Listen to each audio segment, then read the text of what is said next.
Folks, grab your sunglasses, grab your beach towels, grab whatever else you need because it is going to be a Wi-Fi boy summer on this channel. We got 3 leagues that we're uploading, and the first one is the WPF Delta. It's been a while, guys, but after dealing with some medical stuff over the past year, I'm finally ready to be uploading some more stuff. So I'm super excited to bring you this first draft. WPF, for those of you who don't know, is a server with I think over 2,000 people, making it one of the largest competitive draft servers of all time. It is finally debuting its new Wi-Fi season called WPF Delta, so I'm really excited to be a part of its debut season. It's kickoff basically, and we have a ton of tough competition. We got the likes of OG Albina, we got Q the Costa Rican, we got JB, ton of really tough folks that we're gonna have to take down.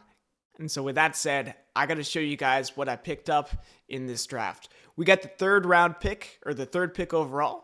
And so with the first pick, we had to choose Palafin. This mod is absolutely insane. As soon as it comes back in, I think it is the best mod in the game with great pivoting moves, with great cleaning potential, with great breaking potential. It is insane. Just making the most of that base 160 attack stat. With that said, we did have to pair it with another breaker though, and we got the Omni Captain himself, 15-point Sheer Force Landers. Just being able to turn into whatever type is going to be so beneficial for this mon to pick up more kills, and also getting access to U-turn is really going to help bring in Palafin more, especially when Palafin can bring back Landers with a flip turn. So I'm really excited to use the two of these mons, and I feel like they really cover each other's weaknesses as well. So really excited tandem to start out for this draft. And up third, we got King Gambit, which is basically just a win con by itself, just having access to ST, Sucker Punch, and then also maybe breaking early with Kowtow, Cleave, and Ironhead can be very, very useful. Usually in Smogon formats, you see this mon more at the end of the draft. I kind of want to use it further earlier in the game, frankly. Just being able to break some stuff as well, and then maybe keep it towards the end, because it really is that bulky. It can kind of do a little bit of both. And I feel like having mons like Palafin and Lando, just being able to get it in with U-turns and flip turns is going to be really nice. That being said, this is going to be the glue, this next pick, and that is Mew. It did lose recovery. That's kind of why it's at 14 points. That being said, it retained its coverage. It retained its ability to get in and get out with pivoting moves. It still has hazards, and it has some really solid setup as well. So just having this mon really take away from a lot of the roles that I might force some of the first 3 mons into is really, really nice. Just being able to get Palafin to do what it does best in any single game is nice. Same with Lando and same with King Gambit. And so Mew can really just fill in wherever it's needed and go from there. So I'm really excited. And we are amassing a lot of bulk too, which I really like. So we're getting, a really tough mon in Palafin, really tough mon in King Gambit, really tough mon in Mew. None of these mons really die in one hit. And because a lot of them have either really unique coverage or they're just very strong off the bat, they can retaliate and pick up a lot of kills. Up next, we got a little bit of speed. I feel like in Gen 8, speed was something that I didn't really focus on. And so just in such a priority and speed heavy meta, with such few speedy options, picking up Talonflame round 5 was a pretty solid choice. It has access to Gale Wings, but I think I'm just going to be using it more as a pivoter, flame body, U-turner, and then it also has access to Willow and Defog, so I can really mitigate some potential setup. It's not going to be super passive. If I could just wisp a physical user, it'll be really nice for something to potentially set up in the end game. And then getting rid of hazards is going to be super important as well in a game where there's so many really pesky hazard users. So I think this month's going to be really good coming in around 5. Up next, we got Arboliva. And I am a believer in this mon. I think this mon has really solid stats. It does have seemingly mediocre defenses, but I think this mon also has a knack for just not dying when it should.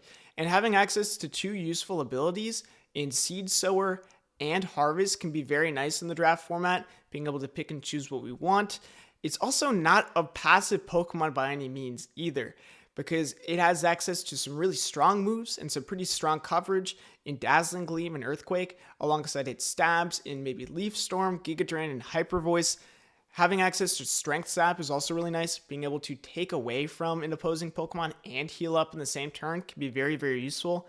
Now, it could be said that this Mon was taken a little bit early, but the two right behind me had already taken their fairies. So with the really quick turnaround pick, I got Tinkaton with the next one. This is going to be our fairy for the draft. And I think at this point, I basically had to decide between Mimikyu being the fairy or Tinkaton. And I feel like Tinkaton serves a bit more of a defensive purpose. And I kind of like the steel type as well to take away from Kingambit's necessity to be a defensive steel type. So just having this Mon be here is kind of a fill-in for Kingambit as a steel type is very, very useful as well. It does get access to knockoffs, and then also rocks, which is very, very useful. And then also has access to some pesky moves like T-Wave and Encore as well. So it can be a very annoying Pokemon in its own right. And then it can also maybe set up, it obviously has Gigaton Hammer to make use of, such an incredible base power with such a terrible attacking stack. I think it's going to be a really interesting Mon to use. And it's not going to be the greatest, but just at 10 points and in a metagame where there's such few fairies and steals, I think it's going to be a very, very useful Mon. Up next, we have Gallade, and Gallade is going to be our breaker fighting type kind of role. And I really like this role. Just having a fighting type that can just break through stuff in the early game is going to be really nice for this team because it's just going to allow Palafin and Lando to clean up a lot more. And the Kingambit too, which is really, really nice. It can run some breaking sets with Band, with Life Orb, with Setup in SD or Bulk Up. But it can also run some cleaning sets as well if you really need to. With Agility, with maybe a Choice Scarf, maybe like SD Sneak. It does have a lot of those options. So I'm really happy that I was able to get this Mon at 9 points. I feel like it was originally under tiered a little bit in the start of the gen, and then it got kind of over tiered. It like swung back up to maybe like 11 points or something like that.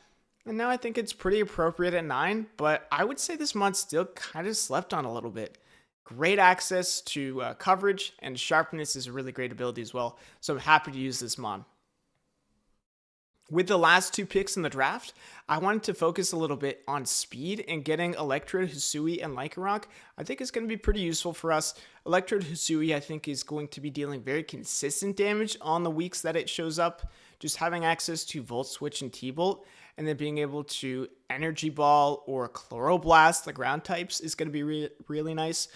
An opponent really has to pick between whether it wants to get Volt Switched on or whether the ground type should get hit. There aren't a lot of Lightning Rod users, so that choice really has to be made pretty immediately. And then with Lycanroc, you can run some kind of cheesy lead sets with Stealth Rocks, with Taunt, with Endeavor.